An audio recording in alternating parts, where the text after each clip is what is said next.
నమస్తే. Welcome to our channel. నేను మిషాల్ని. YCP నేత కాకాని గోవర్ధన్ రెడ్డి ప్రెస్ మీట్ పెట్టి కొన్ని ఆరోపణలు అయితే చేస్తున్నారు రాష్ట్రం మీద, ముఖ్యంగా చంద్రబాబు నాయుడు గారి మీద. అయితే ఇప్పుడు వస్తున్న లేటెస్ట్ అప్డేట్ ఏంటంటే MLA Kotamreddy Sridhar Reddy YCP party నుంచి వెళ్ళిపోయిన తర్వాత కొన్ని ఆరోపణలు అయితే చేస్తున్నారు.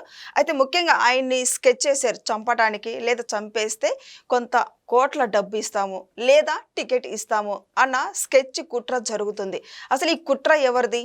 ఇలాంటి డిస్కషన్ చేసే ముందు స్టూడియోలో ఉన్నారు సీనియర్ జర్నలిస్ట్ దుర్గా కుమార్ గారు ఉన్నారు. వారిని అడిగి విషయాలను తెలుసుకునే ప్రయత్నం చేద్దాం. నమస్కారం సార్.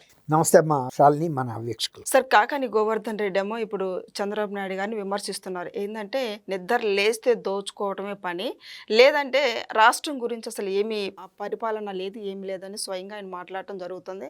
మరోపక్కేమో ఇప్పుడు లేటెస్ట్గా అప్డేట్ వస్తుంది, కోటంరెడ్డి శ్రీధర్ రెడ్డిని చంపేస్తామని బెదిరింపులు వస్తున్నాయి, కుట్ర జరుగుతుంది కూడా.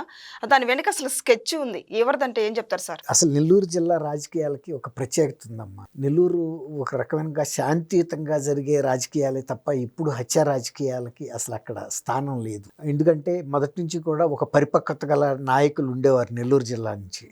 2019 ఎన్నికల్లో అనూహ్యంగా వైఎస్ఆర్సీపీ పార్టీ మొత్తంగా స్వీప్ చేసేసింది అన్ని సీట్లని.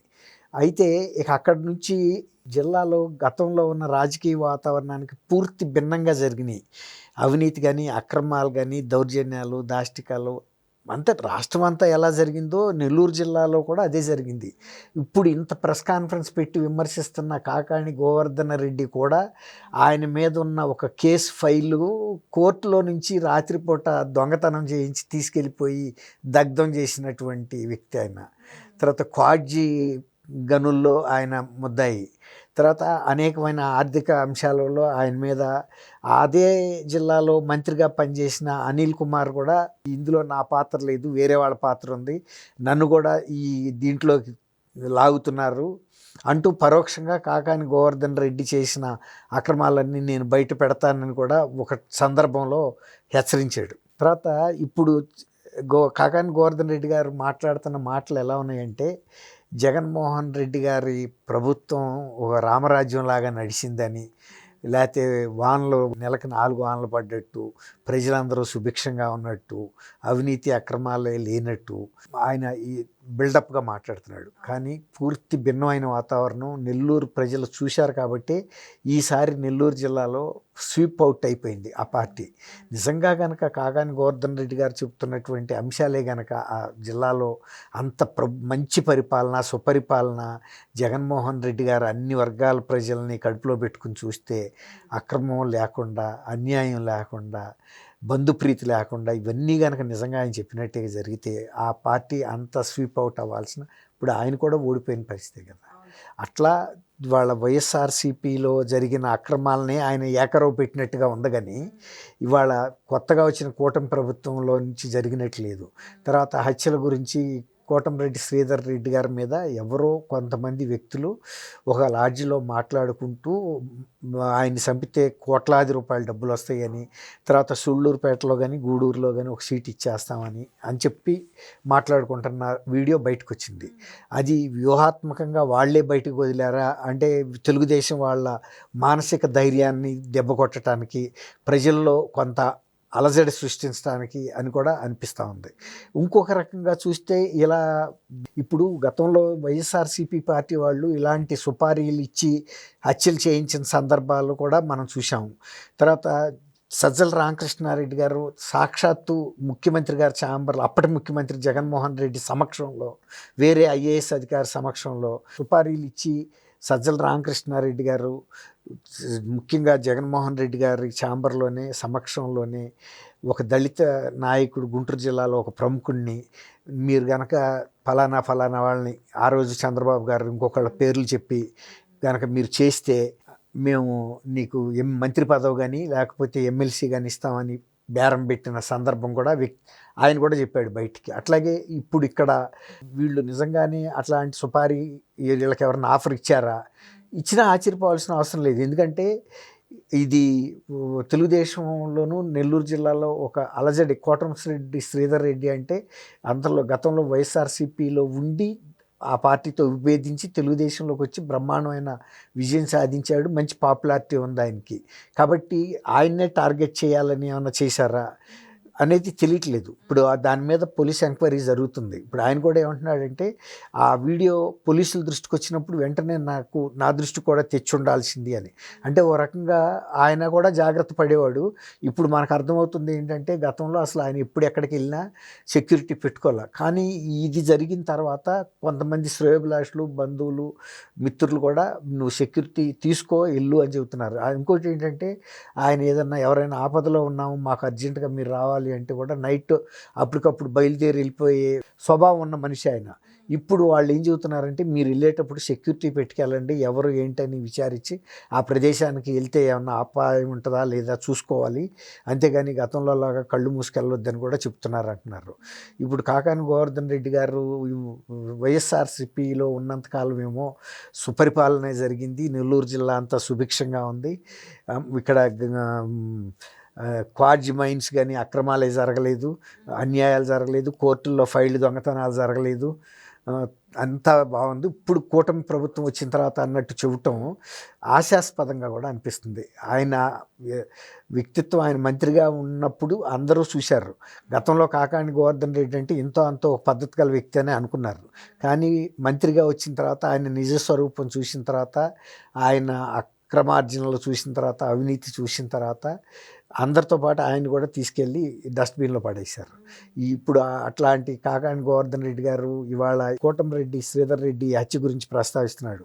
అది ఆయనే చెప్పాలి. మరి కోటమిరెడ్డి శ్రీధర్ రెడ్డికి తెలుగుదేశంలోకి వెళ్ళిన తర్వాత ఎందుకు ప్రాణహాని వచ్చింది, మరి దీని వెనకాల ఎవరున్నారు?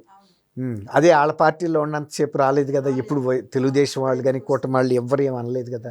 కోటమిరెడ్డి శ్రీధర్ రెడ్డి గారిని అసలు ఎవరు ఏం అనాల్సిన అవసరం లేదు. కూటమి ప్రభుత్వం ఎప్పుడు కూడా ఇలాంటి హత్యా రాజకీయాల మీద లేకపోతే ఇలా మనోధైర్యం దెబ్బ కొట్టే ప్రతిపక్ష నాయకుల్ని ప్రయత్నాలు చేయలే. ప్రజల అభిమానాన్ని సోరగొనటం ద్వారా అధికారంలోకి రావాలనుకుంది, అదే ప్రయత్నం చేసింది. సిన్సియర్గా ప్రజలు కూడా ఆశీర్వదించారు. ఆశీర్వదించడంలో కూడా 164 సీట్లు కూటమికి ఇచ్చారు, 11 సీట్లు మాత్రమే అంతకుముందు 151 నుంచి 11 సీట్లకి ఇచ్చారు.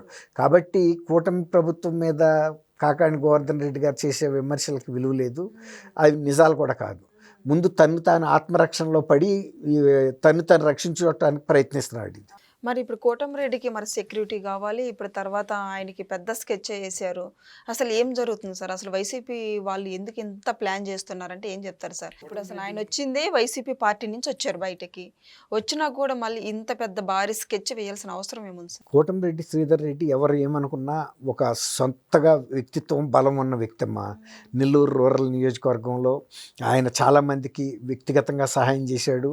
ఎవరన్నా గతంలో తప్పుడు మార్గాల్లో జీవిస్తూ మేము మంచి మార్గంలో జీవిస్తాం, మాకు ఉపాధికి కొంచెం సహాయం చేయమంటే ఏ విధమైన సహాయం కావాలన్నా చేసే మనిషి, ఇతరత్ర ఏదన్నా సహాయాలు కావాలన్నా చేసే మనిషే. ఇప్పుడు ఏంటంటే అంత బలమైన వ్యక్తి వాళ్ళ తెలుగుదేశంకి అండగా ఉన్నాడు, తెలుగుదేశానికి ఒక ఎసెట్గా ఉన్నాడు. కాబట్టి మీరు అన్నట్టు ఆ పార్టీని దెబ్బ కొట్టాలంటే కోటమిరెడ్డి శ్రీధర్ లాంటి వ్యక్తిని రాజకీయం నుంచి తప్పిచేయాలి. ఇలాంటి హత్య రాజకీయాలు గతంలో లేదు, నెల్లూరు జిల్లాలో లేదు. ఇప్పుడు ఈ వైఎస్ఆర్సీపీ నాయకులకి ఒక నైరాశ్యంలో పడిపోయారు. ఇక మనంతటగా మనం పార్టీ పునర్జీవింప చేయలేము. కాబట్టి ఇప్పుడు జగన్మోహన్ రెడ్డి గారే చంద్రబాబు నాయుడు గారికి నువ్వు వచ్చే ఎన్నికలు ఉండవని చెబుతున్నాడంటేనే, ఇక నాయకుడే అలాంటి మాటలు మాట్లాడితే వాళ్ళ అనుచరులైన కాకాని గోవర్ధన్ రెడ్డి ఏం మాట్లాడతాడమ్మా? కాబట్టి ఆవేచేలో మేస్తున్నట్టు ఇప్పుడన్నా ఒక ప్రతిపక్ష నాయకుడు ముఖ్యమంత్రినో లేకపోతే ఆయన ముఖ్యమంత్రిగా ఉన్నప్పుడు ప్రతిపక్ష నాయకుడు అతని జీవితాన్ని, ఇప్పుడు జగన్మోహన్ రెడ్డి గారు గమనించాల్సింది ఏంటంటే, మరణం అనేది వయసును బట్టి రాదు. అది ఆయన వాళ్ళ కుటుంబంలోనే నేర్చుకోవాలి. వాళ్ళ తాత రాజారెడ్డి గారు కూడా సహజ మరణం పొందల, రాజకీయంగా ఫ్యాక్షన్ హత్యకు గురయ్యాడు. తర్వాత రాజశేఖర రెడ్డి గారు పదవి వచ్చిన ఒక నెల 15 రోజుల్లోనే ముఖ్యమంత్రి అయిన తర్వాత ప్రకృతిలో జరిగిన ఒక ప్రమాదంలో చనిపోయాడు. వయసుతో సంబంధం లేదు. ఇప్పుడు అట్లాగే జగన్మోహన్ రెడ్డి గారు కూడా నేను చిన్నాడిని, నాకేం ఉండదు అనుకోవటానికి ఏం వీల్లేదు. ఎవరైనా ఏ రూపంలో మరణం వస్తుందో ఎవడో చెప్పలేడు. ఇప్పుడు వాళ్ళింటోనే అవినాష్ రెడ్డి అని వ్యక్తి కొడుకు వరుస అయ్యే డాక్టర్ గారు చనిపోయాడు కదా. ఇప్పుడు అది చూసిన తర్వాతనే ఆయనకు అర్థం కావాలి. అందువల్ల చంద్రబాబు నాయుడు గారికి జీవితం గురించి పిలిశాపాలు పెట్టుకుంటుంటే ఇతర నాయకులు కూడా అదే పాటిస్తున్నారు. ఇక నాయకుల్ని బలవంతంగా అయినా ప్రతిపక్షాలని తుడిచిపెట్టి పంపాలని. కానీ అవన్నీ ప్రజలు కూడా హర్షించరు. సరే, ఇప్పుడు వైసీపీ నేతలు ఎవరు ప్రెస్ మీట్లు పెట్టినా సరే ఇప్పుడు అక్రమంగా అరెస్టులు చేస్తున్నాం, నెక్స్ట్ మేము అధికారంలోకి వచ్చాక మీ అంతు తేలుస్తామని మాట్లాడుతున్నారు. అసలు నిజంగా అధికారంలోకి వస్తారంటారు, ఏమంటారు? జగన్మోహన్ రెడ్డి గారే చెప్పాడు కదమ్మా, నేను 2029లో వచ్చిన తర్వాత జగన్ 2.0లో చూపిస్తాను నా పరాక్రమం, 1.0 కన్నా కూడా కఠినంగా ఉంటుందని ఇప్పుడే హెచ్చరిస్తున్నాడు. నేను రావటం ముఖ్యమని. అంటే ఈసారి ఎన్నికలు కూడా జరపకుండా నిరంకుశంగా కూడా రావటానికి ఆయన ప్రయత్నం చేస్తున్నట్టుగా కనపడుతుంది. ప్రజలేమి అంత తెలివి తక్కువ వాళ్ళు కాదు. జగన్ 1.0లోనే నరకం చూశారు, 2.0లో ఇంకా నరకం చూపిస్తానంటే అట్లాంటి భయపెట్టే వ్యక్తిని, నిరంకుశంగా మాట్లాడే వ్యక్తిని ప్రజలు హర్షిస్తారా? నియంతగా రాలేడు, ప్రజాస్వామ్యంగా అంతకన్నా రాలేడు. ఇప్పుడు ఆయన బ్యాలెట్ పేపర్లు పెట్టినా రాలేడు, ఈవీఎంలు పెట్టినా రాలేడు. ఈవీఎంల ద్వారా అయినా బ్యాలెట్ ద్వారా అయినా వచ్చే ఫలితం ప్రజల యొక్క అభిప్రాయం రూపాలే మార్పు, అంతే తప్ప తనువుగా ఇంకా ఇప్పుడు అదే కదా. ఇప్పుడు వైఎస్ఆర్సీపీ పార్టీలో నాయకులు కూడా మదన పడుతుంది, ఇతనికి నోరు కుదరటం లేదు, ఇంకా బెదిరింపు ధోరణిలో మాట్లాడుతున్నాడని వాళ్ళు చాలామంది సర్దేసుకుంటున్నారు పార్టీ నుంచి. సో ఇదని చూశారు కదా, కాకాని గోవర్ధన్ రెడ్డి గత 5 సంవత్సరాలు వాళ్ళు చేసిన అక్రమాలు కావచ్చు, దండుకోవటం కావచ్చు, ప్రతి ఒక్క దానికి వాళ్ళు కప్పిపుచ్చుకోవడానికి ఇప్పుడు కూటమి ప్రభుత్వం మీద దుష్ప్రచారం చేస్తున్నారు. అయితే ఏం జరుగుతుందో నెక్స్ట్ వీడియోలో అయితే తెలుసుకుందాం. Thank you sir. Thank you అమ్మా.